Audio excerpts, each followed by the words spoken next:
만약 여러분 경매와 공매 중에서 둘이 동시에 이렇게 진행이 됐다. 어떤 게 우선순위가 있는지 혹시 아십니까? 안녕하세요, 안경섭입니다. 오늘은 경북 포항에 나와 있는 지분 물건에 대해서 소개해 보도록 하겠습니다. 개인적으로 포항은 제가 다다음 주에 조정기일이 잡혀있는 물건 때문에 낙찰을 받았던 물건이 있어서 개인적으로 좀 친근한 동네라고 할 수 있습니다. 오늘은 공매 물건이고요. 당연히 지분 매각 물건입니다. 자, 먼저 사진 한번 살펴보도록 하겠습니다. 사진은 보시면 토지 44.5평하고 건물 면적 7.28평에 대한 감정가가 6,300이었다. 이렇게 보시면 될 것 같습니다. 제3명세서를 살펴보겠습니다. 남구 대송면 공수리에 나와 있는 거고요. 대지와 건물이 4분의 1 지분씩 나온 물건입니다. 주택이기 때문에 임차인을 한번 살펴봐야 되겠죠. 보시면 경북 포항시 남구 대송면에 있고요. 전입세대주의 이땡땡님, 배땡땡님 이렇게 있고 전입일자는 각각 23년 9월과 23년 4월 이렇게 되어 있습니다.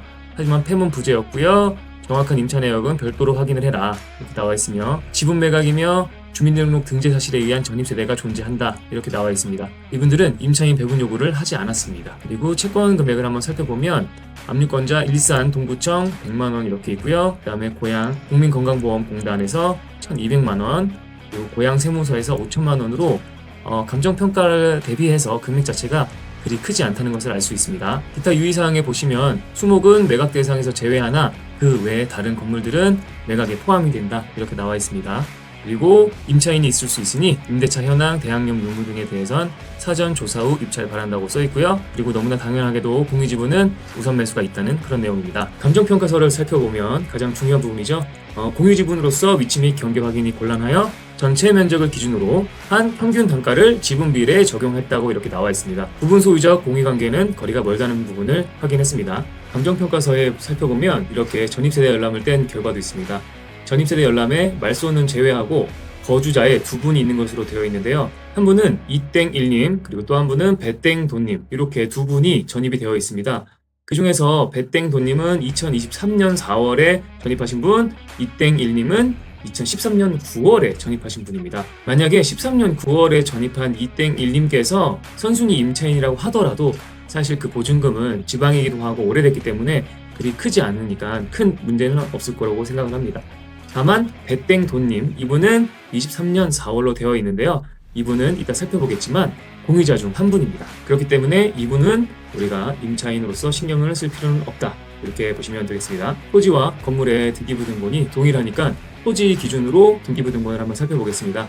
지분은 4분의 1씩 총 4명이 공유를 하고 있는 상황이고요. 이렇게 4분의 공유자 중에서 만약 이 물건을 낙찰을 받았을 때 협상 상대가 될 사람을 한번 찾아봐야겠죠.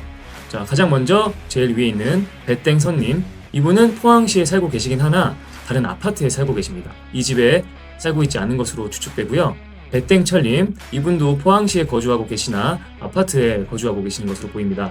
그리고 아까 우리 전입세대 열람에 나왔던 배땡돈님 이분이 지금 이 물건지에 거주하고 계시는 것으로 나오고요.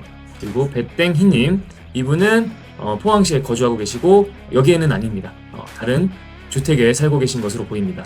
자, 이 중에서 배땡철님과 배땡선님 이렇게는 지금 압류와 가압류권이 걸려있기 때문에 지금 협상 상대방으로 적절하지 않은 것으로 보입니다. 그래서 현재 이 집에 거주하고 계시는 배땡돈님 이분에 집중해서 우리가 협상을 해야 될 것으로 보입니다. 혹은 배땡희님인데 이분은 본인이 살고 계시지도 않고 지금 가족관계로 보이는 오빠라고 추측을 합니다. 이분의 지분을 매수해 줄 것이냐 했을 때 그리 크게 관심이 있진 않을 것이라는 추측이 듭니다. 자, 이 물건의 등기부등본 히스토리를 살펴보면 23년 3월 달에 한국채권관리대부라는 업체에서 배땡철님의 채권을 회수하기 위해서 상속 등기를 대신해준 대위 등기를 한 것으로 보입니다. 그렇게 해서 강제경매까지 진행이 되었으나 이 부분은 취하가 되었습니다. 그럼에도 불구하고 배땡철님은 계속해서 국세청에서 압류까지 들어오게 되었습니다. 엎친 데 덮친 격으로 다른 남매이죠. 배땡선님의 이분이 이제 롯데캐피탈에서 돈을 갚지 못해서 이분도 가압류가 결정이 됐습니다. 이렇게 보면 방금 말씀드렸던 롯데캐피탈에서 강제경매를 실시하게 되었습니다. 그리고 거기 사건 번호가 2025 타경 3580 이렇게 나와 있습니다. 방금 말씀드렸던 사건 번호를 살펴보았더니 한 명이 입찰을 해서요. 이미 낙찰을 받았습니다. 불과 매각허가 결정은 5월 11일에 진행이 되었고요. 이미 잔금 납부를 6월 15일에 맞춰서 소유권 이전이 되었다고 볼 수 있습니다. 결국 지금 나온 이 공매 물건을 낙찰을 받게 되면 이미 경매를 통해서 낙찰 받으셨던 분이 공유자 우선 매수를 쓸 수도 있고요. 그리고 저희의 협상 상대가 한 명이 더 생겼다, 혹은 제가 이분의 협상 상대가 될 수도 있다는 가능성이 있습니다. 이분은 1,588만 원까지 떨어졌던 경매 물건을 약 2천만 원 정도의 낙찰을 받았고요. 이번 물건의 최저가는 2,500만 원입니다. 그래서 지금 차수의 낙찰을 받는다고 하면 이전에 경매를 통해서 낙찰을 받으셨던 분보다 500만 원 정도 더 비싸게 받게 되는 셈이 되는 겁니다.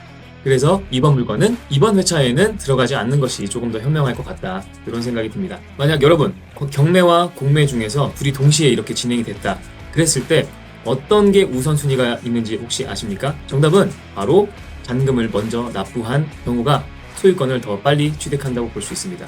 하지만 이 물건 같은 경우는 체납자하고 채무자가 다르기 때문에 그거하고 상관이 없습니다만, 이 부분은 참고적으로 알아두시면 좋을 것 같습니다. 만약 이 물건을 경매를 통해서 다른 소유자가 생기지 않았다면 충분히 입찰을 고려할 수 있었고, 그에 따른 매매가 같은 부분을 좀 고려할 수 있었으나, 지금은 이미 경매를 통해서 잔금까지 납부한 다른 소유자가 생겼으니까 이번 회차에서는 그냥 넘어가는 것으로 하겠습니다.